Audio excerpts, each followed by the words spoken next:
ಈ young boy ಬಗ್ಗೆ ಒಂದು ಥ್ರಿಲ್ಲಿಂಗ್ ಸ್ಟೋರಿ ಹೇಳ್ತೀನಿ ಕೇಳ್ರಿ. ಈ ಹುಡ್ಗ ಒಂದ್ಸತಿ ಜ್ಯೂಸ್ ಅಂಗಡಿಯಲ್ಲಿ ಜ್ಯೂಸ್ ಕುಡಿತಿರ್ಬೇಕಾದ್ರೆ ಇವನ್ ಫ್ರೆಂಡಿನ್ ಫೋನ್ ಬರುತ್ತೆ ಇವನ್ಗೆ. ಏನಂದ್ರೆ, ಮಗ ಎಕ್ಸಾಮ್ ಇನ್ನು ಒಂದೇ ಅವರ್ ಇದೆ, ನಿನ್ಗೆ ಹೆದರಿಕೆ ಆಗ್ತಿಲ್ವಾ ಅಂತ ಅವ್ರ ಫ್ರೆಂಡ್ ಆ ಕಡೆಯಿಂದ ಫೋನ್ ಅಲ್ಲಿ ಕೇಳ್ತಾನೆ. ಈ ಕ್ವಶನ್ ಕೇಳಿದ ತಕ್ಷಣ ಇವನ್ ಕಾಲ್ ಕೈ ಎಲ್ಲ ನಡ್ಗೋಗುತ್ತೆ. ಯಾಕಂದ್ರೆ ಎಕ್ಸಾಮ್ ಇನ್ನೂ ಬರೀ ಒಂದೇ ಅವರ್ ಬಾಕಿ ಇದೆ ಅಂತ ಅಲ್ಲ, ಯಾಕಂದ್ರೆ ಎಕ್ಸಾಮ್ ನೆಕ್ಸ್ಟ್ ಡೇ ಆಗ್ಬೇಕಾಗಿರುತ್ತೆ.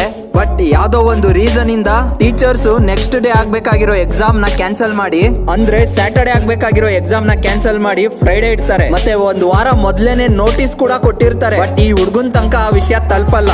ಈ ಟೈಮ್ ಅಲ್ಲಿ ಈ ಹುಡ್ಗನ ಹತ್ರ ಇದ್ದಿದ್ದು ಬರೀ ಒಂದೇ ಅವರ್ ಎಕ್ಸಾಮ್ ಹಾಲ್ ರೀಚ್ ಆಗಕ್ಕೆ. ಎಕ್ಸಾಮ್ ಹಾಲ್ ಈ ಹುಡ್ಗ ನಿಂತಿದ್ದ ಜಾಗದಿಂದ 15 ಕಿಲೋಮೀಟರ್ ದೂರ ಇರುತ್ತೆ. ವೆಹಿಕಲ್ ತಗೊಂಡ್ ಹೋಗೋಣ ಅಂತ ಅಂದ್ರೆ ಫುಲ್ ರೋಡ್ ಕನ್ಸ್ಟ್ರಕ್ಷನ್ ಮತ್ತೆ ಫುಲ್ ಟ್ರಾಫಿಕ್ ಜಾಮ್ ಆಗೋಗಿರುತ್ತೆ. ರೋಡ್ ಅಲ್ಲಿ ಹೋದ್ರೆ ಹೆಚ್ಚು ಕಡಿಮೆ ಇವನಿಗೆ 2 ರಿಂದ 3 ಅವರ್ ಬೇಕಾಗಿರುತ್ತೆ. ಸೊ ಏನ್ ಮಾಡೋಣ ಅಂತ ಯೋಚನೆ ಮಾಡ್ತಿರ್ಬೇಕಾದ್ರೇನೆ ಈ ಹುಡ್ಗಂಗ್ ಒಂದ್ ಐಡಿಯಾ ಹೊಳಿಯುತ್ತೆ. ಸ್ವಲ್ಪ ದೂರದಲ್ಲೇ ಈ ಹುಡ್ಗಂಗೆ ಒಬ್ರು ಪ್ಯಾರಾಗ್ಲೈಡಿಂಗ್ ಮಾಡ್ತಿರೋದು ಕಣ್ಣಿಗೆ ಬೀಳುತ್ತೆ. ಸೊ ಈ ಹುಡ್ಗ ಓಡೋಗಿ ಪ್ಯಾರಾಗ್ಲೈಡಿಂಗ್ ಅವ್ರ ಹತ್ರ ರಿಕ್ವೆಸ್ಟ್ ಮಾಡ್ತಾನೆ, ಎಕ್ಸಾಮ್ ಇದೆ, ಹೆಂಗಾದ್ರೂ ರೀಚ್ ಆಗ್ಬೇಕು ಸೆಂಟರ್ ಗೆ ಅಂತ. ಸೊ ಪ್ಯಾರಾಗ್ಲೈಡಿಂಗ್ ಅವರು ಎಕ್ಸಾಮ್ ಇದೆ ಅಲ್ಲ ಅಂತ ಕೇಳಿ ಇಮಿಡಿಯೇಟ್ ಈ ಹುಡ್ಗಂಗ್ ಒಂದು ಪ್ಯಾರಾಶೂಟ್ ಪ್ರೊವೈಡ್ ಮಾಡಿ ಅವ್ರ ಗೈಡೆನ್ಸ್ ಅಲ್ಲಿ ಎಕ್ಸಾಮ್ ಸೆಂಟರ್ ರೀಚ್ ಮಾಡ್ತಾರೆ. 2 ರಿಂದ 3 ಗಂಟೆ ಟೈಮ್ ತಗೊಳ್ಬೇಕಾಗಿದ್ದ ರೋಡ್ ಕೇವಲ 15 ನಿಮಿಷದಲ್ಲಿ ರೀಚ್ ಮಾಡ್ತಾರೆ ಆ ಸೆಂಟರ್ಗೆ, ಎಕ್ಸಾಮ್ ಹಾಲ್ ಸೆಂಟರ್ಗೆ. ಸೊ ನಿಮ್ಗೆ ಈ ಹುಡ್ಗ ಯಾರು ಮತ್ತೆ ಯಾವ ಸ್ಟೇಟ್ ಅವನ್ ಅಂತ ತಿಳ್ಕೊಬೇಕಾದ್ರೆ ಕಮೆಂಟ್ ಮಾಡಿ. Thank you.